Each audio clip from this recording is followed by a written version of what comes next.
los observadores para servir y proteger los datos personales.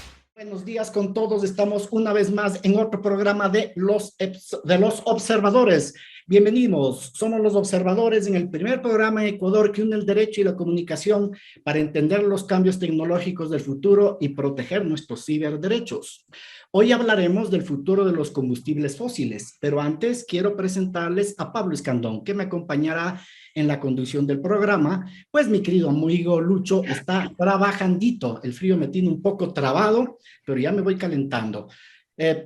Pablo, ¿cómo estás? Buenos días, bienvenido. Buenos días, muchísimas gracias por la invitación. Espero estar a la altura de Lucho, el otro co-conductor. Bueno, el día de hoy nuestro invitado es Fernando Emanuel, quien es gerente general de Orion Energy, una empresa que se dedica a la producción de hidrocarburos en el país.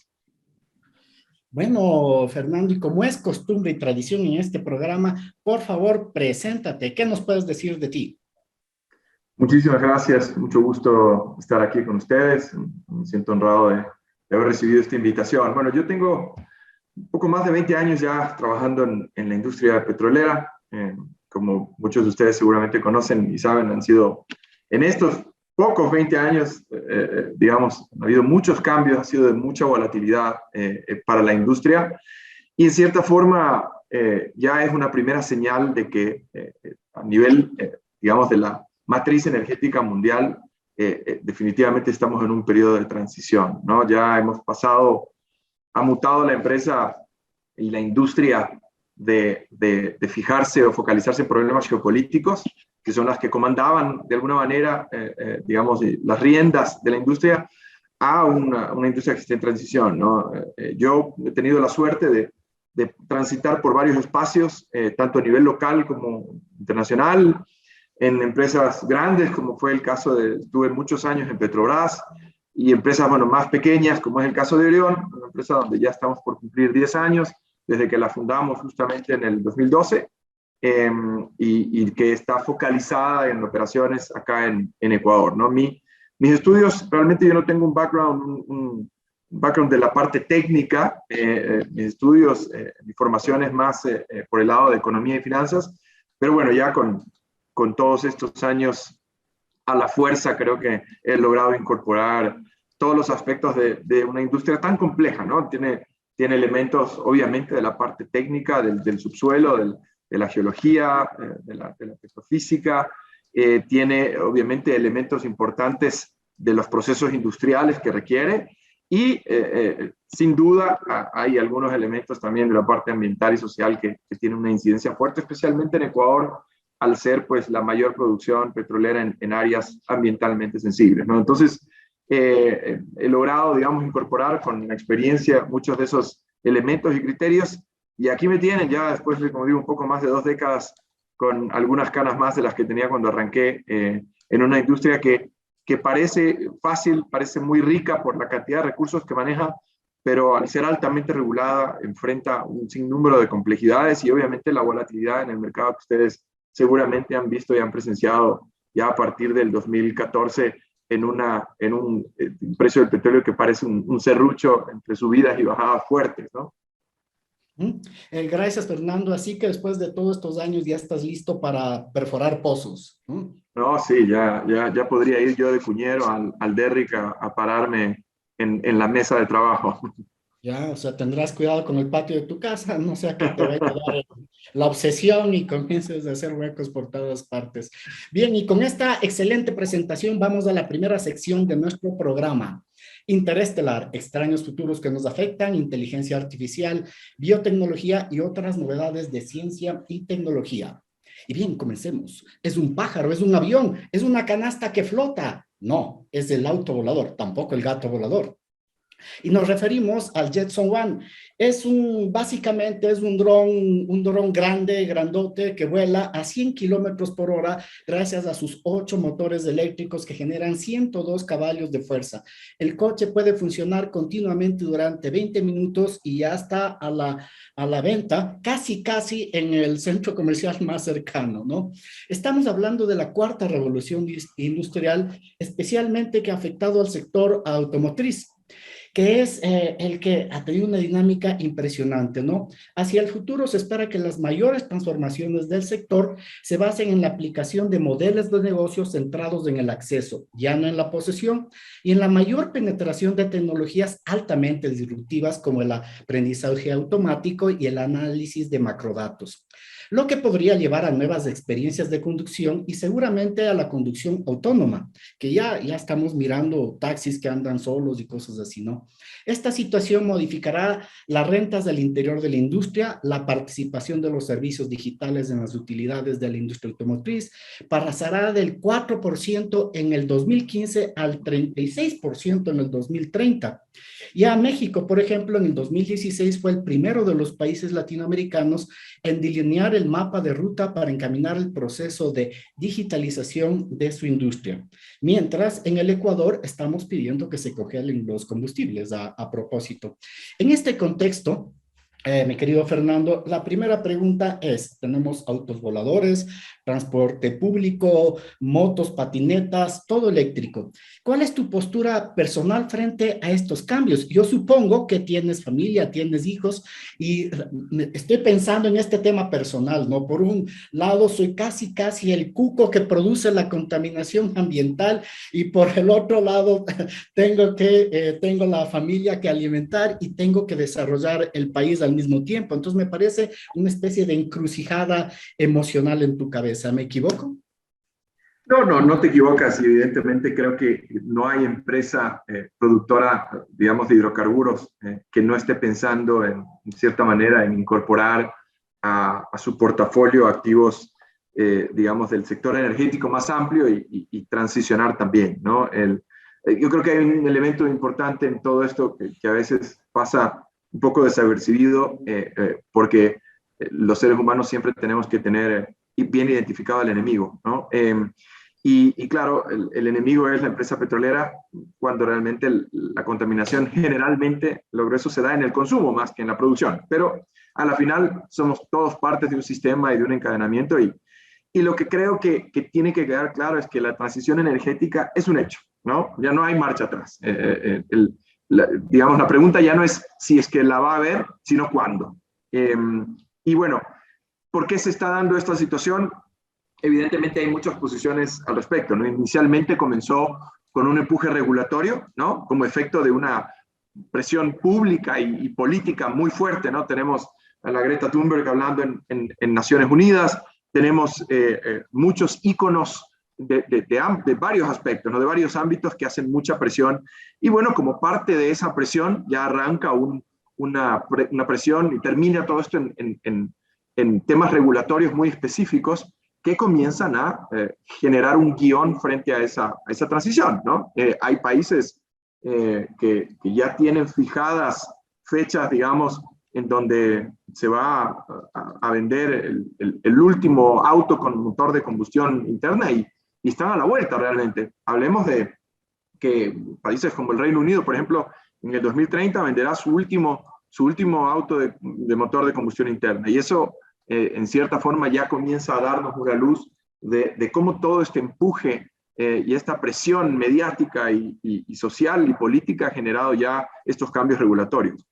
Y todo esto yo creo que se va a acelerar mucho cuando, más allá del empuje regulatorio, vaya a ser una decisión netamente económica. Es decir, ya no es porque la ley me obliga como pasaba en algún momento con los combustibles, digamos, verdes, ¿no? Que habían ya en cierta forma países donde regulatoriamente había que tener un cierto componente de combustibles renovables, entre comillas, como puede ser biodiesel o etanol, en la gasolina. Porque no era una decisión económica. Obviamente el etanol y el biodiesel son mucho más costosos de lo que puede haber sido en su momento los combustibles fósiles, pero era un tema regulatorio. Eventualmente para el tema eléctrico no lo va a ser. Yo estoy convencido de que eventualmente las energías limpias van a lograr suplantar las digamos, energías de origen fósil en todo lo referente a movilidad especialmente, ¿no? Ahora, ¿cuál es la clave? Yo creo que ahí hay dos elementos que tenemos que monitorearlos muy de cerca. El primero, sin duda, es la densidad de carga de la batería, ¿no? O sea, la relación de kilogramo de peso por kilogramo de potencia, ¿cierto? Eso es lo primero que va a generar un quiebre para poder darle a las renovables lo que se conoce como flexibilidad. Es decir, yo tengo una demanda que es plana, ¿verdad? Pero lamentablemente casi todas las renovables no tienen una oferta plana. El sol solo brilla en el día, el viento solo brilla solo sopla unas horas, etcétera, etcétera. Los ríos tienen estiajes. Entonces, la carga de batería es lo que le va a permitir almacenar superávit para poder generar una oferta plana y abastecer una demanda plana. Y lo otro, evidentemente, el costo de generación, el costo de por sí de generar un kilovatio hora con renovables. Y eso ya está llegando a ser y ha superado con creces todo lo que es la generación eléctrica, digamos, derivada de la termogeneración. Entonces, ya uno de los elementos ya lo tenemos listo. El otro elemento está caminando a pasos agigantados. Es más o menos la misma relación que hay con el costo de los microchips. Está pasando con el costo de la densidad de cargo, el costo de almacenamiento de un kilovatio en baterías, ¿no? Entonces, todo eso es lo que va a generar ese quiebre para mí. Incluso a nivel de transporte aéreo ya vamos a poder ver aviones, digamos, que van a poder volar con un tren, ¿verdad?, de propulsión totalmente equivocado con electricidad.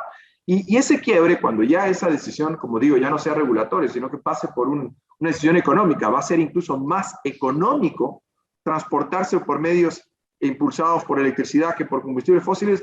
Ahí sí, pues evidentemente la tendencia se va a acelerar muchísimo y no habrá, digamos, ya nadie que nos libere de esto en el sentido positivo, ¿verdad?, de esa transición. Y más bien ahí es la industria petrolera la que tiene que estar dispuesta a migrar, estar dispuesta a transicionar y también a poder pivotear y mutar hacia allá, ¿no? Yo creo que también hay un tema regional que afecta, ¿no? Hay países, especialmente esas economías más desarrolladas, que ya han establecido, como decía yo, estas fechas límites para comenzar a generar estos cambios en cierta forma regulatoria y forzadamente, a pesar de que todavía no existe toda la tecnología desarrollada para hacerlo económicamente. Y obviamente habrán economías en desarrollo, especialmente esas grandes economías en desarrollo como India, China, Brasil, que van a ser las últimas en la etapa de transición, pero como digo y repito, no es un tema de si lo harán, sino de cuándo.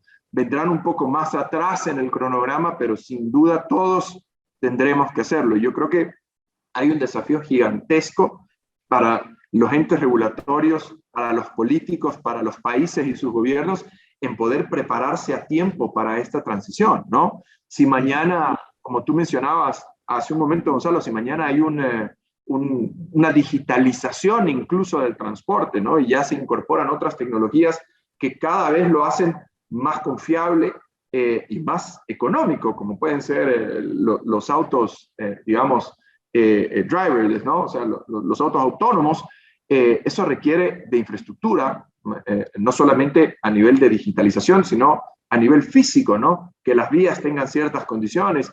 Hay autos que utilizan la señalización para poder implementar su sistema autónomo de transporte. Todo eso hay que adaptarlo y obviamente hay países donde eso puede estar en la prioridad número 80, pero tenemos que subirle a la prioridad porque es algo que se viene y es parte integral de esa transición, ¿no? Fernando, creo que las audiencias esperaban a un gerente general defendiendo los combustibles fósiles y nos encontramos con otra visión que me parece muy positiva.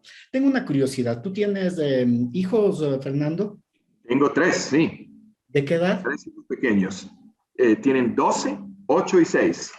No te preguntan sobre, en clase se habla mucho ya de estos cambios, sobre la contaminación, y no te dicen, papi, ¿por qué trabajas allí o alguna cosa así? Absolutamente, todo el tiempo. Y he tenido que tener un par de noches de esas en vela porque una hija mía viene del colegio y le dice, hoy en el colegio aprendimos que el petróleo contamina. Claro, y para mí hay un dilema moral importante y uno de los motivos por los cuales así como hay empresas enormes, ¿no?, que realmente mueven la aguja, hablo de Shell, de BP, inclusive Chevron y Exxon, que hoy por hoy ya tienen en sus directorios estos activistas, inversionistas institucionales que han comprado paquetes accionarios enormes, ponen un director en el board y comienzan a presionar para que una buena parte del plan de inversiones de la empresa comience ya a moverse hacia renovables. En nuestro directorio existe ya también esa esa dirección. Estamos ya en etapa de exploración, digamos, de todo lo que son los recursos y proyectos que podrían adaptarse a nuestra capacidad de inversión en el área de renovables. En Ecuador hay un tema privilegiado definitivamente con el recurso, ¿no? No solamente el renovable convencional de acá, que es el hidroeléctrico, el de gran escala, el de embalse, no es tan ambientalmente sostenible, lastimosamente, como ya sabemos, estamos viendo todo lo que pasa en Piedra Fina y en el río Quijos con la erosión a causa de algunos proyectos hidroeléctricos, pero los que van con la corriente del río, digamos, sí lo son, y no se diga, pues acá en Ecuador, el recurso solar que tenemos, que podría ser eventualmente una fuente importantísima, pero lo estamos mirando ya, como digo, no es solamente un dilema moral mío, yo creo que es una empresa, y manejamos una empresa que es muy responsable y muy consciente con las prácticas, con los estándares, con la rigidez que debe tener la regulación, para que no solamente esta industria, sino todas operen dentro de los estándares y mejores prácticas ambientales y sociales, pero obviamente también hay un tema que, más allá de que podemos nosotros como empresa tener un footprint muy pequeño, nosotros tenemos una huella de carbono pequeña, estamos utilizando incluso energía limpia en nuestros procesos productivos, pero de todas maneras es un producto que eventualmente por su proceso de combustión ya en el automóvil, en la planta de generación eléctrica, en la planta térmica para la siderúrgica, va a generar un proceso de combustión y eso es eventualmente lo que tenemos que lograr reducir y eliminar, ¿no? En el punto Fíjate tú que a Pablo lo máximo que le preguntan es, papi, ¿por qué lees tanto? ¿No? ¿Qué dices, Pablo? No, mis hijas llegan y me dicen siempre, ¿por qué no compramos un carro híbrido o un carro eléctrico? Justo eso me estaba preguntando. Fernando, ¿qué tipo de automóvil tienes? ¿Cómo está tu casa equipada? ¿Es más autónoma en cuanto a la dependencia de los combustibles fósiles? Bueno, yo te voy a contar algo que es muy, es muy particular. Mi casa funciona con energía solar, realmente. Yo tengo paneles solares que producen toda la energía que consume mi casa. Ya lo tengo un año y un poco más. Y bueno, es algo que también me logra netear mi huella de carbono de alguna manera. El auto todavía no, lastimosamente no he tenido la capacidad de adquirir un auto ni híbrido ni eléctrico, pero sí me gustaría eventualmente poder hacerlo, ¿no? Ahora que ya incluso puedo tener digamos, la electricidad, el combustible de la misma energía que genera mi planta, mi pequeña planta que tengo instalada en casa, evidentemente sería no solamente, de nuevo, una decisión ambiental y social, sino que también sería una decisión económica. Excelente. Fernando, te voy a pedir el contacto de la persona que te hizo toda la instalación, la empresa que hizo toda esta instalación de los paneles solares para entrevistarle aquí. Me parece Por supuesto. fantástico. Por supuesto, solo para que tengas una idea, tú conoces cómo es la regulación eléctrica ecuatoriana para las tarifas residenciales, tiene un esquema exponencial de tarifa, ¿no? Mientras más consumes, vas cayendo dentro de unas franjas progresivas de costo por kilovatio hora que es mucho mayor. Y cuando eso tú lo comparas con el costo nivelado de energía de una planta que tiene una vida útil de 25 años, la decisión económica es clara, es un poco lo que mencionaba antes, ¿no? Ya no va a ser únicamente una decisión ambiental, de conciencia, que está bien, es parte de lo que ha empujado toda esta, fue el que rompió la primera inercia de todo este movimiento. Detrás de eso ya vienen decisiones netamente económicas. Bien, y con esta primera e interesantísima parte de la entrevista, vamos a la siguiente sección de nuestro programa. Tienes derecho a permanecer callado. Ahora información para prepararnos frente al cibercrimen y proteger nuestros ciberderechos. Y Pablo, ¿es fácil quejarse de la contaminación de los políticos, de los políticos, de la contaminación y así, pero es más complicado comprometerse? ¿Qué te parece? ¿Qué tienes al respecto? Es muy complicado comprometerse, es más jodido, más difícil. Por Nadie dijo eso, jodido en un programa de radio, nadie dijo jodido, por si acaso. Porque uno se jode la vida, pues uno vive haciendo muchas cosas y hay que joderse para cambiar también la realidad. Entonces, sí, pero por eso yo les comparto esta propuesta aplicada en las escuelas de California, en los Estados Unidos, que tienen un compromiso para reducir la huella de carbono en sus prácticas escolares. En la Prospect Sierra School, uno de los aspectos interesantes de los cambios que se hizo en este centro educativo tiene relación con el tipo de materiales en los cuales los estudiantes llevan y llevaban su almuerzo a la escuela. Y también el material en el que la propia escuela se los vendía. Aquí se estableció un acuerdo entre los miembros de la comunidad escolar y la familia. Entonces ahí están los docentes, los estudiantes, los padres de familia, funcionarios y administrativos, quienes hicieron una auditoría ambiental dentro de la escuela y se sorprendieron de la cantidad abundante de residuos que generaban por año. Un poco más de 8,000 kilogramos de material reciclable y algo de 15,000 kilogramos de basura. Ahora esta escuela, la Prospect Sierra School, además de elegir los alimentos más sanos, saludables para los estudiantes, selecciona también aquellos que tienen menor cantidad de empaques de icopor, empaques plásticos, y distribuye sus comunicados y boletines mediante correo electrónico. Ya no hay la impresión de papel, reutiliza todos los materiales de oficina y aparte de haber hecho también cambios para disminuir su consumo energético y de agua. Vaya, vaya, vaya. Me parece que el atraso no es tanto solamente por las condiciones económicas de los países, sino también parece que hay un tema de falta de iniciativa. O sea, ¿qué nos impide hacer eso en nuestras escuelas? Y en este contexto, Fernando, sí quisiera preguntarte algo sobre tu opinión en relación a este pedido de los movimientos sociales del congelamiento, incluso la disminución del precio de los combustibles. Mi postura personal frente a esto es que finalmente estamos congelando la pobreza. No sé qué opinas tú. Mire, yo voy a hablar, digamos, directamente desde una perspectiva igual de optimización de recursos y del ambiente, que debe ser, obviamente, uno de los enfoques prioritarios hoy por hoy en las decisiones que tomemos. Y yo sí considero que cualquier tipo de subsidio va a ser ineficiente, especialmente cuando ese subsidio apunte a cualquier cosa que no sea un derecho garantizado. O sea, si vamos a subsidiar la educación, estoy total y absolutamente de acuerdo, ¿no? A través de algún sistema que obviamente no impacte en la calidad. Lo mismo para la salud. Pero cuando hablamos de recursos, nos enfrentamos a un dilema complejo. Por ejemplo, hay otros tipos de subsidios en otros países, incluyendo este, donde hablamos de la energía eléctrica, incluso del agua. Y lastimosamente, el subsidio eventualmente sí termina siendo, por todos los factores sociales y de comportamiento de las personas y de las familias, termina siendo obviamente un centro, un foco de desperdicio, un foco de ineficiencia, de uso ineficiente del recurso.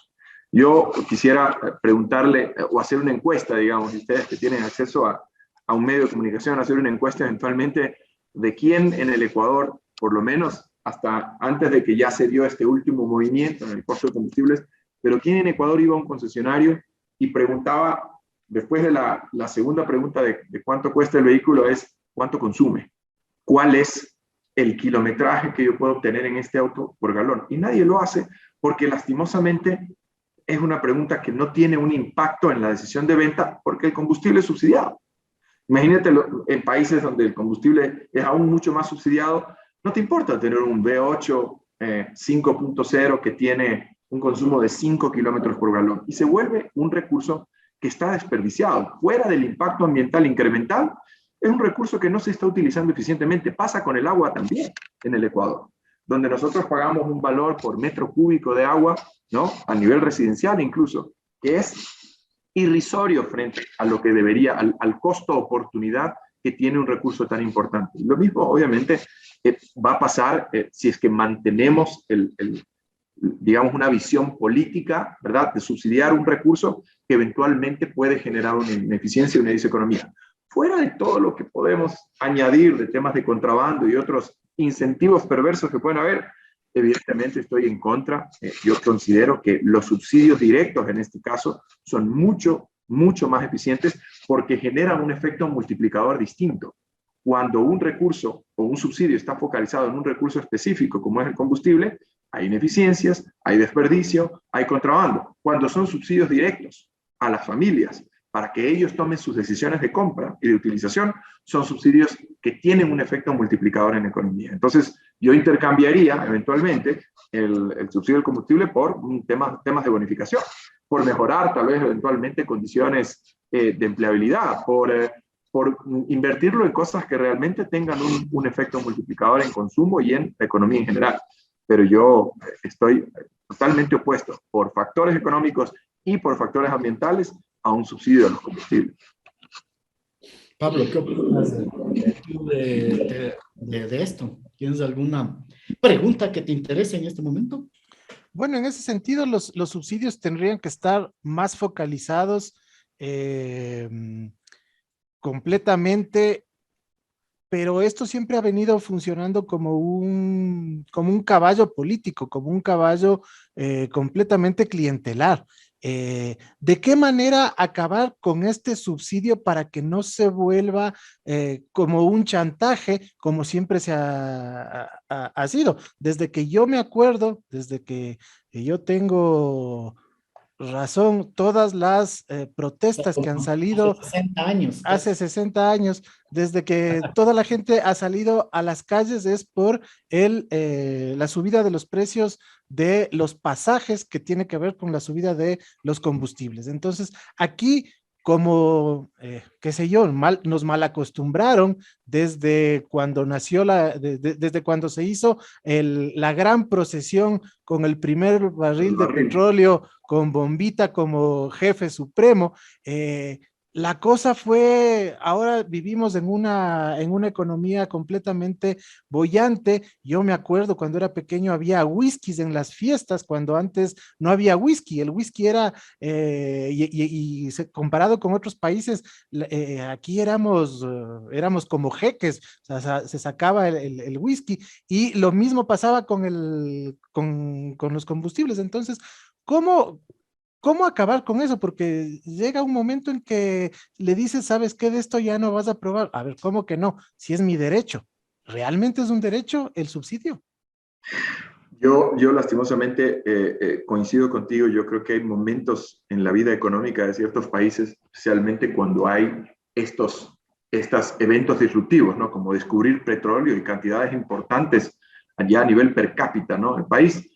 El Ecuador no es uno de los países con más grandes reservas, pero per cápita es obviamente una relación muy importante y generan estas distorsiones económicas, ¿no? Son estas economías imaginarias, como decías tú, tener lujos justamente comparables con los de los jeques árabes, donde realmente el enfoque debería ser otro. Y se generan estas distorsiones y muchas quedan en el tiempo. Recordemos que, y eso se hablaba el otro día, que el decreto de congelamiento de combustibles, digamos, ese decreto que dio luz a los subsidios, era un tema temporal, y como en Ecuador, ¿no? Las temporalidades tienen 50 años. Entonces, ahí es donde tenemos que comenzar a entender la génesis, y hoy por hoy, en un país que es totalmente otro país frente al que teníamos cuando arrancó el boom petrolero, con necesidades muy distintas, y en un planeta que vive otro tipo de coyunturas, es evidente que hay que hacer ajustes. Como decías tú, incluso a nivel político, lastimosamente, el tema de los subsidios se vuelve un arma política, un arma de campaña, un arma de proselitismo, un arma de manipulación. Y yo sí creo que mientras menos armas puedas tener los políticos en todos los aspectos posibles y que sea una contienda transparente y nivelada, es mejor. Entonces, quitarle, digamos, esa herramienta es algo que creo que debe ser de interés social. ¿Cómo lograrlo? Hay dos protagonistas siempre en esto, ¿no? Como tú mencionabas. Hay en todo el encadenamiento tú tienes el cliente final, ¿verdad? Y tienes el transportista, que son a la final los dolientes de este juego. Si quitas el subsidio, hay alguien que quiere alza de pasajes para compensar y alguien que no quiere porque le afecta su bolsillo, ¿no? Y si no quitas el subsidio, evidentemente mantienes este equilibrio relativo y forzado, ¿no? Con todos los trastornos que se generan a nivel, digamos, de todo el país, de toda la sociedad. Lo que yo haría es eliminar el subsidio, ¿verdad? Lograría mejorar la eficiencia en el costo final, en punto de venta, ya sea para el transportista o para el consumidor privado del combustible, abriendo la importación, incluso mejorarías hasta la calidad, ¿verdad? Porque hoy por hoy sabemos que no solo adolecemos de combustibles subsidiados, sino que combustibles de muy mala calidad que tienen un segundo impacto ambiental. Porque imagínate si no solamente te deja consumir algo que no vale, que no pagas lo que vale y por ende lo desperdicias, y además tiene un doble impacto ambiental porque tiene metales pesados y plomo y azufre en cantidades que no están, pero ni de cerca dentro de los estándares que debemos tener, el impacto es peor. Entonces yo eliminaría el subsidio y, como te decía, daría o sea, obviamente eso va a generar un incremento de tarifas y lo compensaría con un subsidio directo a las personas que realmente lo necesitan.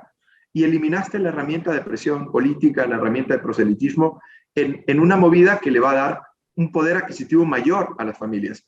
Si mañana el transporte público cuesta lo que debería costar, yo te puedo apostar que hay gente que dice, oye, yo ahora me voy a inventar, $25 más en mi bolsillo, y no quiero que ese número coincida con el aumento salarial de ayer, pero por usar un ejemplo, $25 más en mi bolsillo, que es el subsidio directo que estoy recibiendo del gobierno para compensarme por la escalada de precios de transporte. Oye, pero me puedo ahorrar 20 usando una bicicleta o invirtiendo esos 20 para pagar la cuota de un scooter eléctrico y me voy en scooter todos los días a la oficina.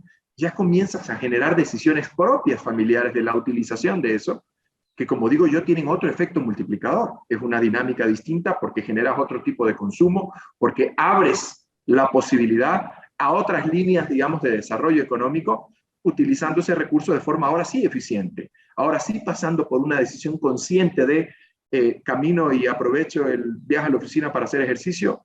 Eso implica que obviamente mejoro condiciones económicas, no solamente ambientales, sino de salud de la población. Entonces, significa que eliminas una diseconomía y generas un estímulo económico y social de una magnitud enorme con una pequeña movida.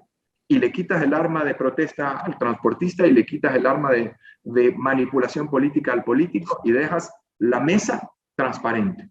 Y obviamente solucionas también otros índoles de problemas ya a nivel fiscal incluso. Entonces, yo te diría que esos trastornos que comienzan pequeños, esos círculos que se comienzan los círculos viciosos, terminan generando esta bola de nieve que tenemos hoy.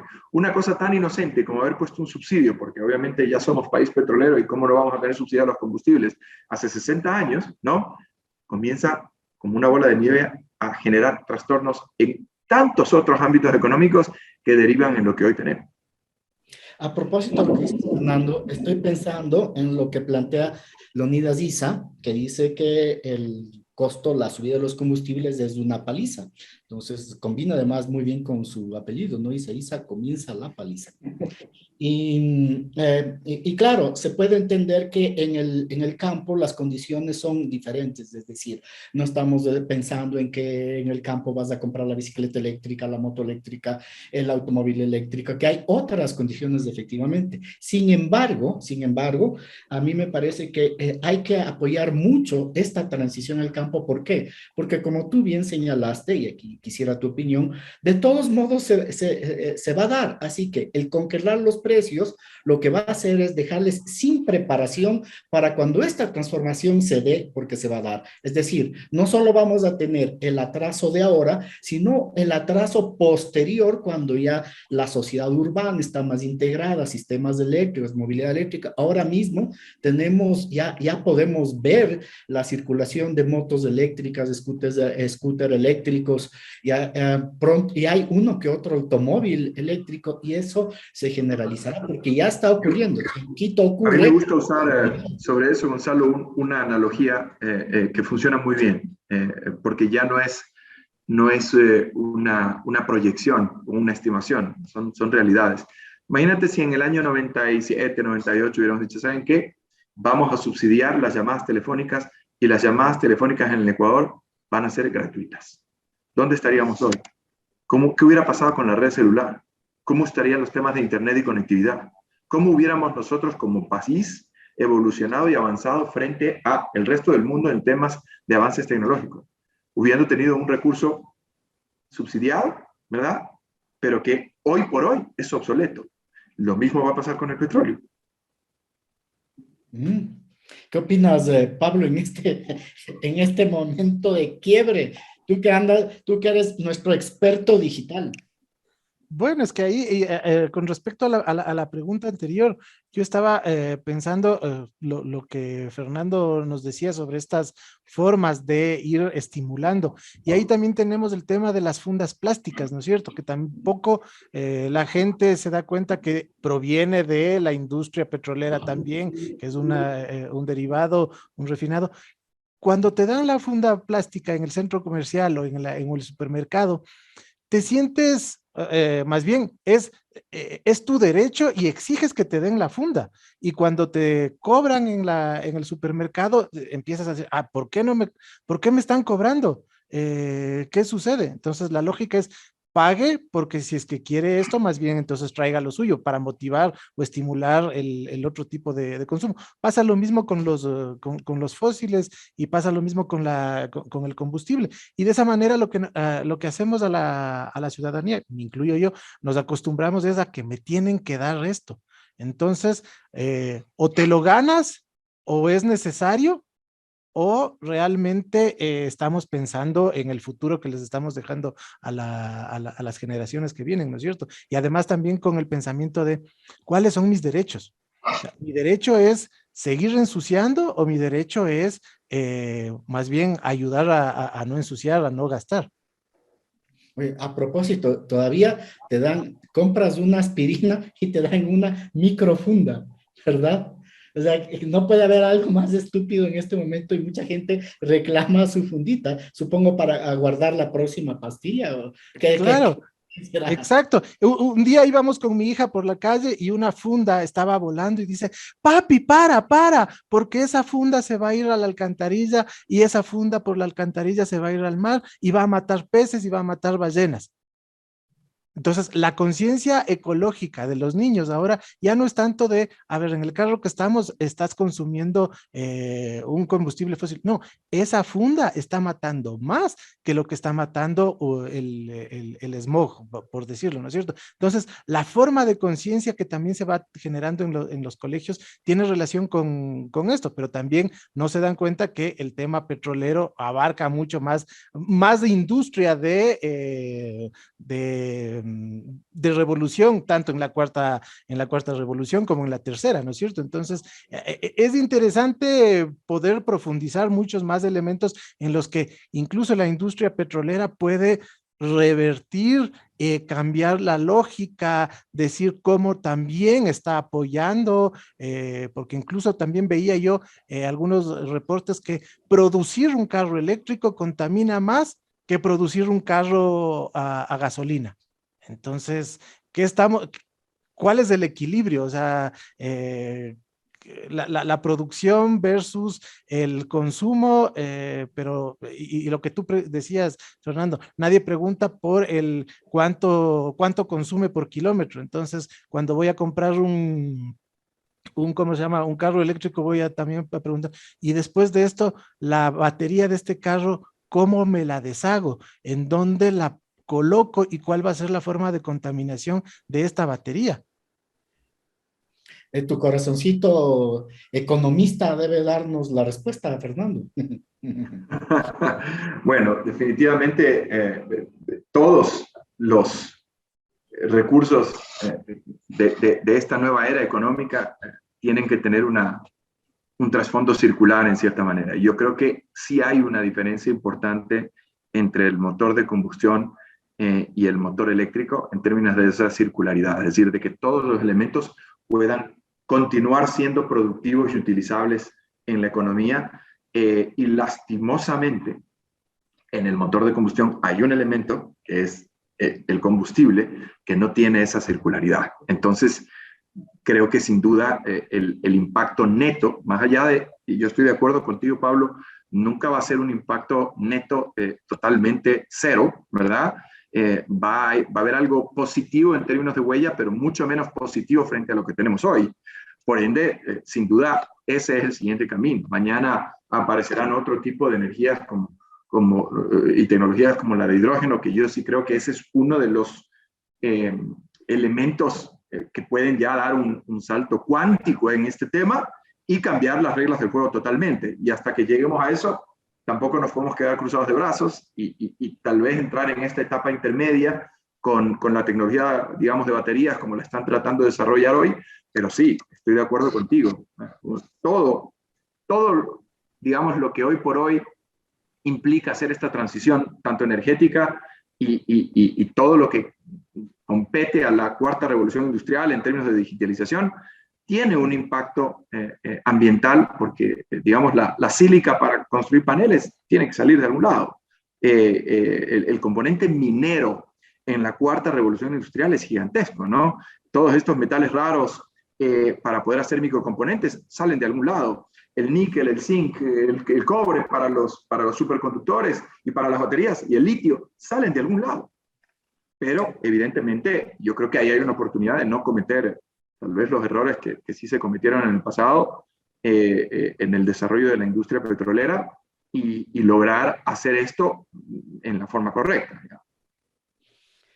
Y con esto ya vamos a pasar a la siguiente sección de nuestro programa. Me queda pendiente un poco este tema que señalaste de la transición, ¿no? Y en el siguiente segmento te voy a preguntar algo sobre esto de cómo está las empresas petroleras están en este proceso de transición que me pareció fantástico y muy interesante, ¿no? De este proceso de adaptabilidad. Pero primero vamos a entrar a la tercera sección de nuestro programa, Tecnomúsica y Tecnocine. Un momento para escuchar y ver la tecnociencia en el cine. Bueno, fui a ver yo esta película de Mad Max, la última con Tom Hardy, no sé si es que la vieron, es espectacular.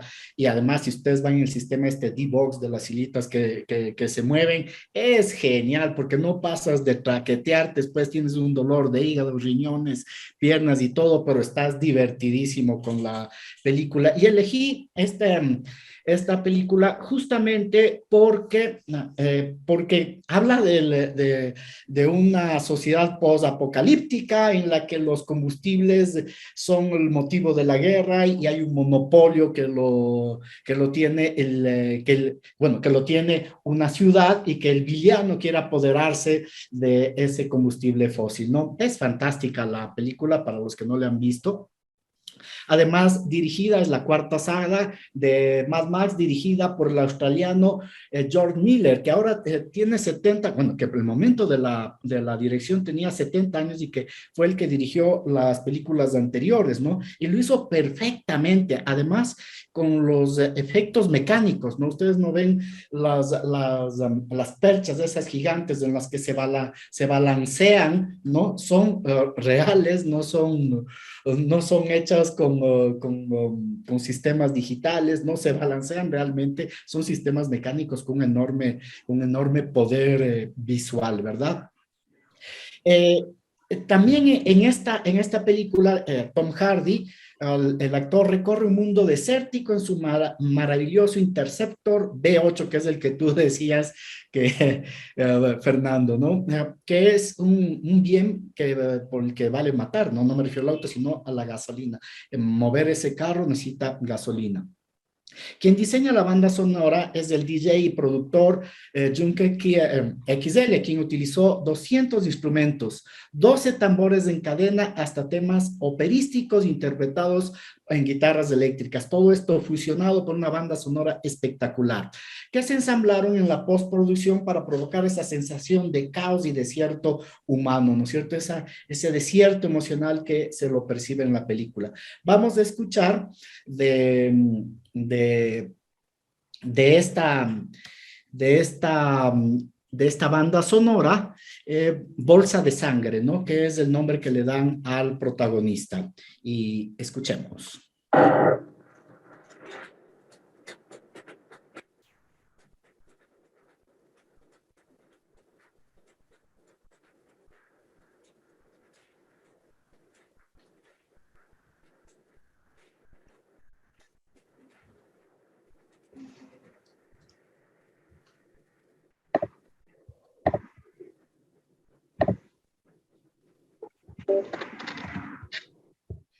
Listo, y después de esa espectacular banda sonora, volvemos y tenemos la siguiente parte de nuestra entrevista.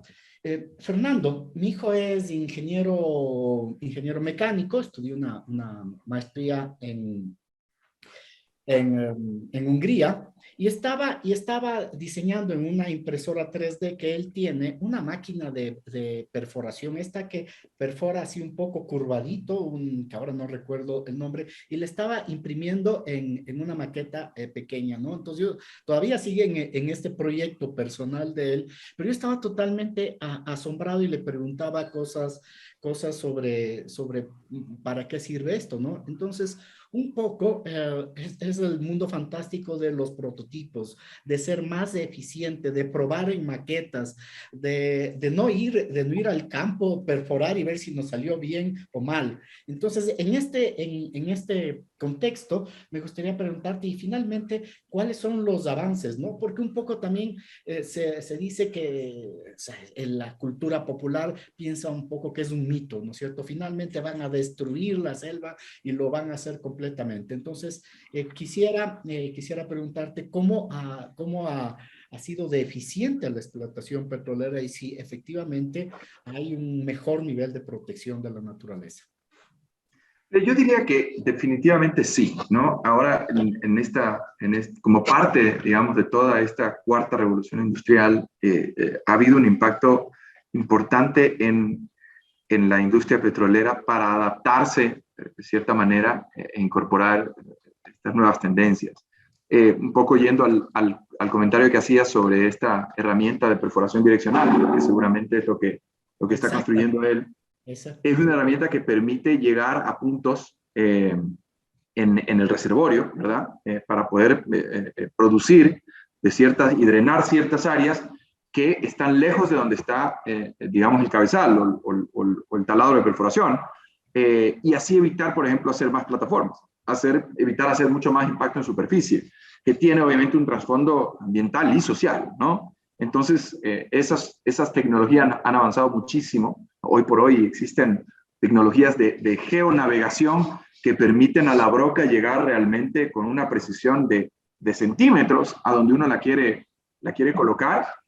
Nosotros en Ecuador, hoy por hoy, justamente en una estrategia de evitar hacer muchas plataformas, tenemos campos enteros que estamos desarrollando desde una sola plataforma, perforando 15, 20 pozos desde la misma plataforma, evitando hacer muchas más, ¿no? Y reduciendo el impacto ambiental y social. Y eso implica tener que desplazarse sobre la vertical casi 3 kilómetros para poder drenar todas estas áreas. Eso requiere mucha tecnología, no solamente ya en la parte, hablemos dura, ¿no? De las herramientas, ¿no? De los fierros, sino que también requiere incorporar el ambiente digital para el monitoreo y para lograr que el resultado sea el esperado, ¿no? Entonces, hoy por hoy la perforación, hoy que estamos en perforación de pozos acá desde la oficina, yo puedo entrar y ver exactamente el mismo monitor que está viendo el operador del taladro en su cabina allá en el oriente, ¿no? Y puedo ver cómo está el peso sobre la broca, el torque, los esfuerzos, cómo está el avance, digamos, de perforación, el ganolaje del fluido de perforación para ver cómo está la circulación. Todo se puede ver remotamente y se pueden generar parámetros y alertas que le permiten, con todos estos sensores, básicamente el Internet de las cosas es uno de los temas que más impacto ha tenido en la industria nuestra, ¿no? Porque te permite hacer cualquier herramienta, cualquier fierro que tiene una función dura, ¿no? De perforar a través de una roca, se convierte en una herramienta inteligente que te puede botar data para poder mejorar eficiencias. En mejorar eficiencias ya de por sí significa requerir menos energía para producir energía a la final, ¿verdad? Entonces, yo puedo mejorar la eficiencia de avance de una broca con toda la data que voy tomando, yo logro llegar más rápido con menos consumo de energía y combustible y obviamente en el balance el impacto ambiental de cada nuevo barril que yo puedo producir es mucho menor. También hay lo que hoy por hoy se llama la digitalización del campo petrolero, ¿no? Y es esto básicamente, es poder tener sensores en todos los ámbitos del proceso industrial de producción que me permiten mitigar riesgos, ¿no? mejorar temas de mantenimientos. Hoy por hoy ya las bombas, los equipos hablan básicamente y los equipos te van diciendo, mira, hay este componente que está haciendo un sobreesfuerzo y por ende, si mañana es un componente que tiene que mantenerse cada 25.000 horas de funcionamiento, por lo que está sucediendo hay que hacer un mantenimiento correctivo, o perdón, preventivo antes de tiempo para evitar un daño, una parada, un posible tema ambiental, ¿no? Y por hoy las tuberías, con todos los sistemas SCADA, más todos los sistemas de corrida de elementos inteligentes para entender espesores, temas de corrosión, todo eso habla, digamos, de un proceso muy fuerte de digitalización de las operaciones petroleras que permiten, como digo, hacerlas más eficientes, lograr resultados más rápido, poder obtener información del subsuelo para mejorar factores de recobro petrolero y obviamente, y no menos importante, mitigar riesgos, ¿no? Mitigar el riesgo ambiental. Es increíble hoy por hoy los muchachos, ¿no? Que antes tenían que ir a hacer todos los simulacros o simulaciones, por ejemplo, de contenimiento de un siniestro, de un incendio, de un derrame, y lo tenían que hacer de alguna forma en un banco de pruebas. Hoy por hoy lo hacen con realidad virtual. Existen centros donde entrenan a los chicos a cómo lograr contener, digamos, un incendio en un generador o en un tanque, ¿verdad? Y utilizar y equiparse y utilizar los sistemas de control de incendios, todo usando realidad virtual. Entonces, ya llegan a la operación habiendo casi vivido con realidad virtual el evento y por ende el entrenamiento es mucho más eficiente, ¿no? Lo que antes lastimosamente tenía un componente altamente teórico, un par de pruebitas con un extintor y se acababa, porque obviamente no había la forma de incendiar algo en el mundo real para después ir a apagarlo. Ahora la tecnología permite en capacitación, hay aplicaciones, bueno, ustedes que están en la academia, hay aplicaciones infinitas para eso. Y yo creo que es algo bueno que a la industria en esta última etapa de su vida, porque yo soy un creyente de que tenemos un par de décadas más, en este último vagón que está pasando le permite incluso producir eficientemente para ser un poco más inmune, en cierta forma, a la volatilidad que tienen los otros factores regulatorios, de entorno, de precios y demás. Entonces, no deja de ser importante aprovechar esta tendencia de revolución tecnológica en la operación, en una industria tan básica como puede considerarse la industria petrolera.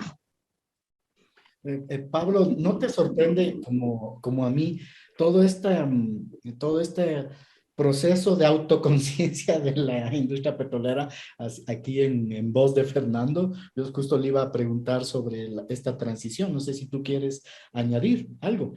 Sí, es importantísimo porque la mayoría de empresas petroleras se quedan solamente en la parte de la responsabilidad social, corporativa, empresarial, pero no tiene comunicadores tan elocuentes como Fernando. O sea, ver a un miembro de la industria que te cuente de esta manera y que sea mucho más abierto, es sorprendente. Y ahí debería radicar también un elemento de darle más identidad a quienes hacen la industria petrolera. ¿Por qué? Porque de esa manera encuentras personas más cercanas, personas que te los puedes encontrar en la calle, en el centro comercial y saber y decir, yo te vi, yo escuché lo que tú decías y estoy de acuerdo y me parece bien. Entonces, incluso, no sé, como imagen para la empresa, eso es mucho más enriquecedor porque sabes que estás trabajando con gente que está, o más bien dicho, que son profesionales que están pensando no solamente en la rentabilidad, sino también en un proceso de conciencia sobre la realidad que se vive. Me parece algo muy destacable. Fernando, me parece que te están jalando las orejas en términos comunicacionales, aún señalando tu excelente habilidad de comunicación. Y es cierto, Pablo y yo somos del área de comunicación, así que estoy perfectamente de acuerdo con lo que dice. Esto es renovador y es altamente positivo, ¿no? Porque finalmente dejar de ver a la empresa petrolera como el mal, ¿no? O sea, no nos ayuda. No nos ayuda para nada, para ver mejores sistemas, ¿no es cierto? Entonces, no sé, ¿qué opinas? Mira, yo ahí tengo que hacer un mea culpa y aceptar a nombre de la industria. Me estoy arrogando aquí una representación, pero lastimosamente creo que es una industria que adolece de representatividad y de comunicación, y de comunicadores y de voceros. Muchos de los temas que hemos vivido como industria, y especialmente en esta última época, se hubieran podido evitar si es que hubiéramos tenido la capacidad, aprovechando hoy todos los medios que existen, ¿no? Para poder comunicar de forma adecuada muchas cosas, ¿no? Y cambiar de forma muy transparente, objetiva y honesta la imagen de la industria a lo que realmente es, porque hay una imagen definitivamente trastornada por malos representantes y experiencias, algunas en Ecuador, muchas fuera también, pero tengo que decir que adolecemos de eso y es una de esas oportunidades de mejora que también nos quedan, como digo yo, en este último vagón en el que nos estamos subiendo todos hasta terminar la transición energética mundial. Deberíamos hacer ese cambio porque hay, como ves tú, existen muchas otras industrias en Ecuador que están muy bien representadas más bien y que han logrado mitigar el impacto de temas regulatorios, de temas incluso de conflictividad, logrando comunicar a tiempo de forma responsable y correcta, pero a tiempo, ¿no?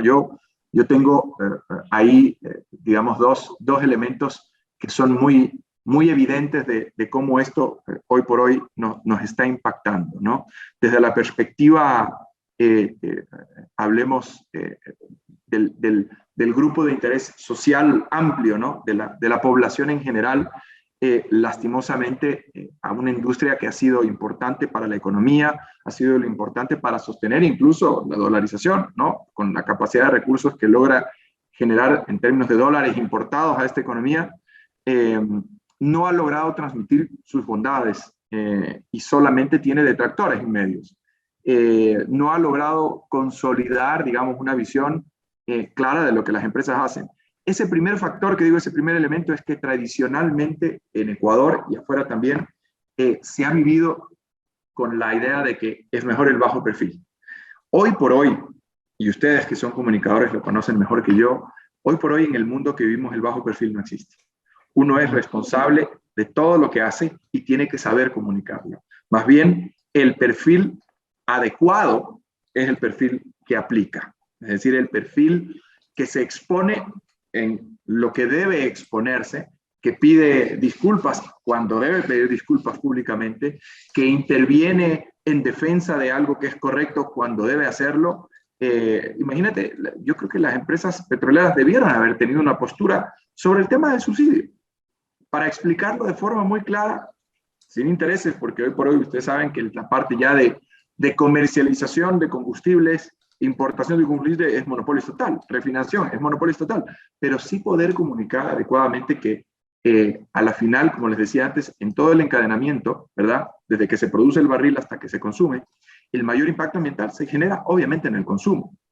Somos todos partes del sistema, pero se genera en el consumo. El barril de petróleo en superficie, hasta que no está combustionado, no hace nada. Es en cierta forma un poco inerte, digamos. Y eso deberíamos comunicarlo en lo que yo mencionaba antes de que subsidiar un combustible es generar diseconomías y generar ineficiencias cuando hay otras formas de mitigar el impacto en los bolsillos de las personas por cualquier eventual salida del régimen de subsidios de una forma mucho más directa y con muchos más beneficios. Pero no lo hemos hecho, como digo, porque se ha mantenido en cierta forma ese tema de mantener el perfil bajo, que mucho daño nos ha hecho y que hoy por hoy, con todo el tema de redes sociales, nos hace mucho más daño aún, porque cuando antes habían 2 formadores de opinión, hoy hay 5,000. Y todos esos formadores de opinión no tienen nadie que haga contrapeso. Y evidentemente ese es un problema.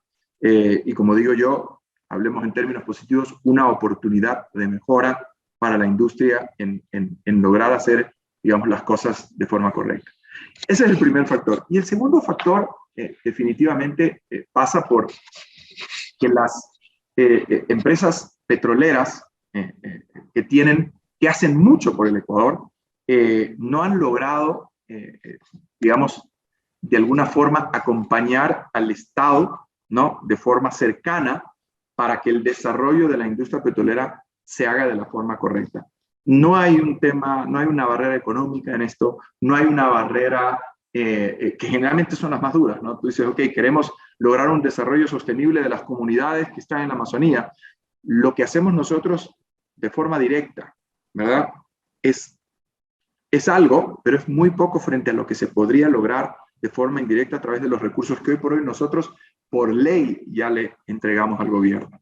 Nosotros entregamos varios dólares por barril que se pagan entre impuestos y tasas que deberían estar asignadas a ese trabajo y no se logra porque lastimosamente eso entra a la vorágine de la cuenta única del Tesoro y termina en gasto corriente frente a donde debería terminar, porque está la trampa de que está el recurso ahí, pero si no lo utilizas a tiempo y en base a las formas y las fórmulas que están establecidas en ley, eso vuelve al gobierno central y, como ustedes saben, desaparece.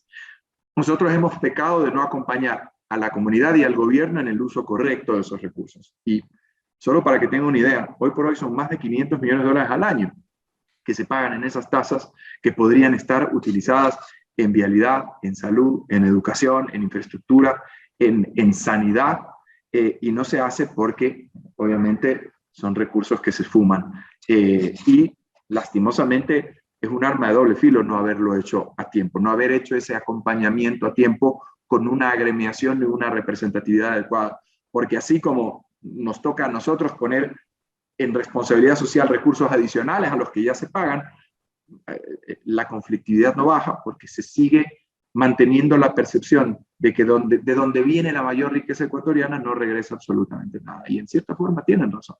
Y nos toca a nosotros frentear esa conflictividad con los recursos que tenemos, cuando una buena parte de esos recursos ya los damos día a día, literalmente con cada barril que se produce, están ahí en el fondo de sostenibilidad, en ese fondo de la circunscripción especial amazónica, pero desaparecen y no llegan al puerto donde deberían llegar.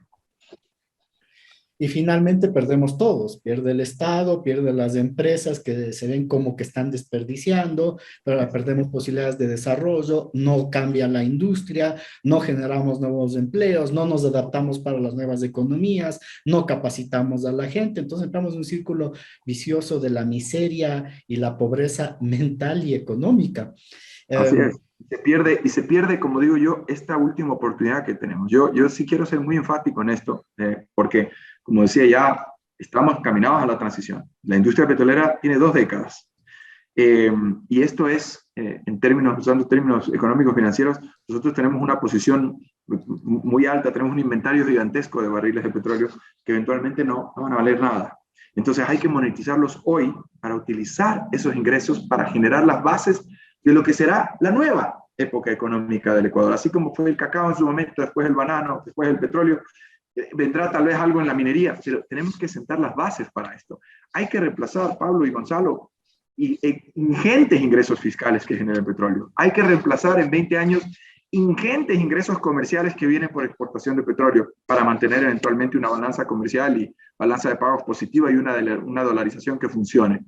Eso hay que reemplazarlo con algo, porque el petróleo, créanme, no va a valer nada.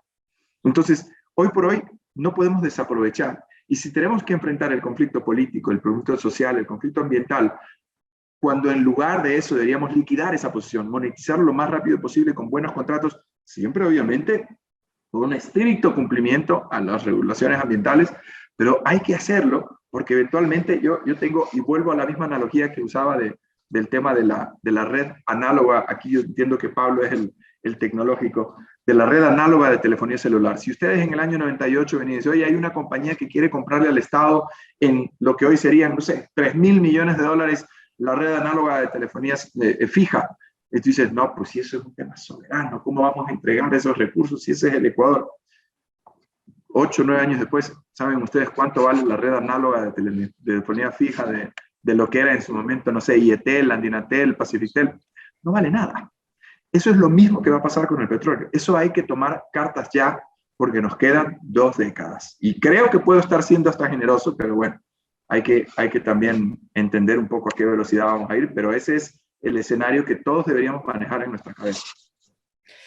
Bueno, y con estas últimas palabras de Fernando ya nos despedimos. Karina, nuestra productora, me está jalando las orejas por habernos pasado tiempo. Quiero agradecerte, Fernando, por tu participación, por tu tiempo, que sé que es complicado, y Pablo también por tu apoyo en la co-guía de este programa. Y bueno, palabras finales tuyas, Pablo, y nos fuimos.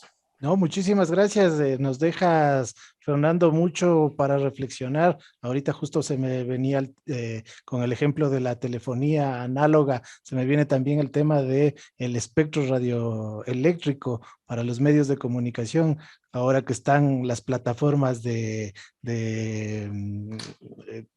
tipo Disney, Netflix y demás. Entonces, claro, la tecnología y la economía van muy de la mano y hay que ir pensando siempre 3 pasos más adelante. Me has dejado muchísimas inquietudes y guías por dónde seguir pensando las cosas. Muchísimas gracias y nada, a futuro a ver si podemos seguir conversando más sobre estos temas. Por supuesto que sí, encantado. Muchas gracias. Somos los observadores y nos vemos el miércoles a las 9 de la mañana. Gracias. Una producción conjunta de las áreas de Derecho y Comunicación de la Universidad Andina Simón Bolívar. Presentada por el Observatorio de Ciberderechos y Tecnosociedad.